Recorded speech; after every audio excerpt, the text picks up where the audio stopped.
Lucius Annaeus Seneca, better known as Seneca the Younger, is thought to be one of the greatest Stoic philosophers, as he did not just learn from earlier Stoics, but other philosophers, such as the Greek Epicurus. Seneca was exiled for being accused of adultery with the emperor's niece. 8 years later, the mother of soon-to-be Emperor Nero gained permission to return Seneca and appoint him tutor and advisor to Nero. During Nero's reign, Seneca became very wealthy, causing Nero to see him as too powerful and believed Seneca was involved in a plot to have him killed. All throughout Seneca's life, he continued to study philosophy and would go on to write some of Stoicism's most significant values and principles before he was forced to commit suicide by order of the cruel Emperor Nero. There is so much we can learn from Seneca, including how you can lead a happy life, which is what we will be diving into today. So you must not think a man has lived long because he has white hair and wrinkles. He has not lived long, just existed long. If you don't grasp the time first, it flees.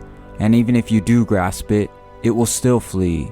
So you must match time's swiftness with your speed in using it. And you must drink quickly, as though from a rapid stream that will not always flow.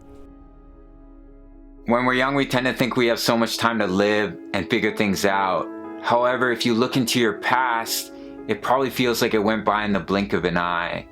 Just yesterday, I was crushing hard on a girl I didn't have the guts to talk to in high school. And the day before that, I was playing tetherball during recess in elementary. And I'm sure you can relate to this. If you think back on fond memories, it probably feels like it was just yesterday, when in reality, it was many years ago. Most of us have a vague idea of what we want to do with our lives, and when we share it, the older generation tells us not to worry.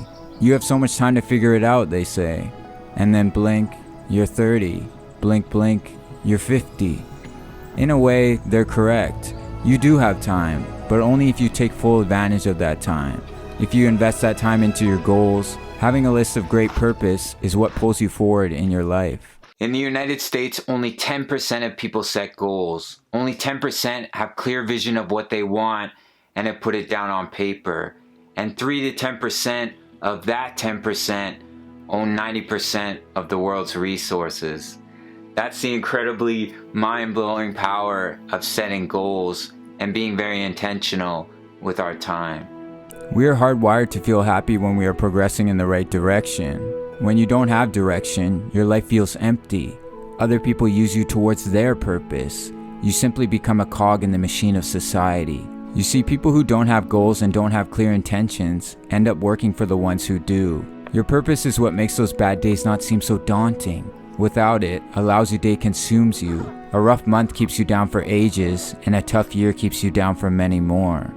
However, when you have a purpose, you welcome those times. You crave adversity, hardship, doubt, because it gives you the incredible opportunity to see what you're made of, to test your will, and to challenge your integrity. These are the things that allow us to feel the joys of growth, the satisfaction of accomplishment, and the gratitude for the journey. If there's one thing I can remind you of, it's that your time is very limited, so don't waste it working towards someone else's goals. Find what gives your life meaning and pursue it with all your heart. Life is never incomplete if it is an honorable one. At whatever point you leave life, if you leave it the right way, it is whole. It's important to have values and principles that you don't go against. This allows others to be able to trust in you, rely on you, and most importantly, respect you as a person. Hold yourself accountable in all that you do, avoiding conformity simply because your opinion may be different from your peers. It's easy to know what is right. It's honorable to do what is right. These last few months, and more strictly in these last few weeks, I've been testing the paleo diet, a diet that consists of fresh fruits and veggies, lean proteins, nuts and seeds, excluding dairy, grains, all packaged and preserved foods, and anything with added sugar.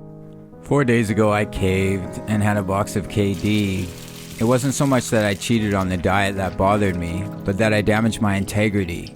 I told myself I would go 30 days on the diet without cheating, and I failed, damaging my self-respect and honor and holding myself accountable. Now, I didn't stay upset about it for very long, but it was enough to allow my mind to callous towards cheating again. Well, at least so far. When you have self-respect through staying true to your values and plans you've set out for yourself, others can sense that in you. Have you ever met someone or seen them online and almost instantly respected them? It's easy to tell when someone is the real deal, and similarly easy to sniff out when it's simply an act.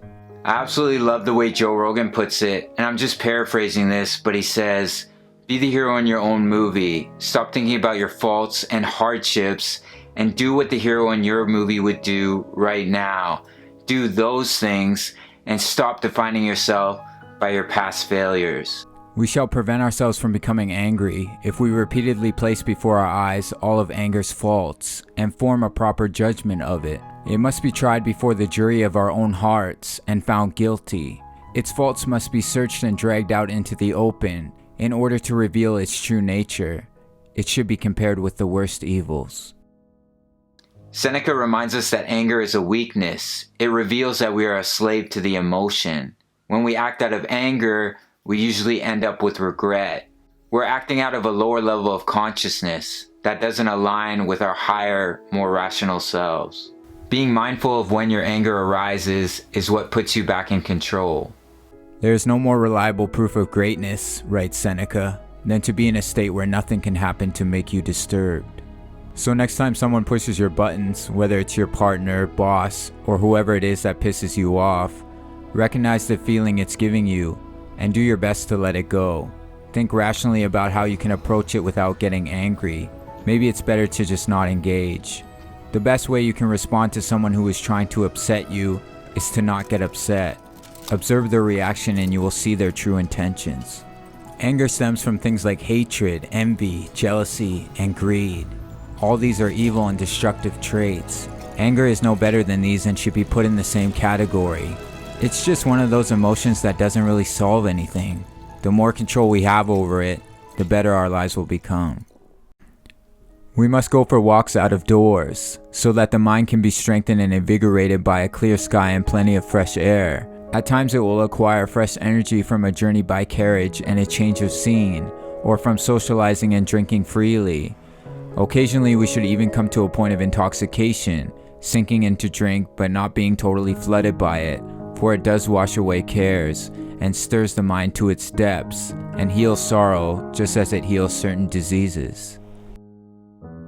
If you've been watching my channel for some time now, then you're probably into self-development, and I know for myself and friends that are on their grind, we tend to be pretty hard on ourselves, overwork ourselves, and forget to go out and enjoy our lives. Now you don't have to go out and get drunk like Seneca suggests, although that can be fun.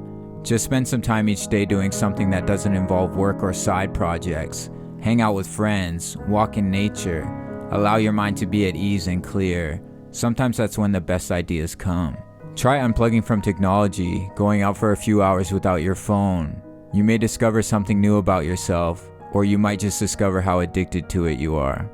Now you may think some of these Stoic principles seem impossible to follow, but it just takes practice. You can always use them as guidelines to look back to when you start to fall back into destructive patterns. Your friends may think that something weird has happened to you when you start practicing Stoicism in your life, but in the long term, they will respect you for your levels of self-control and logical ways of thinking.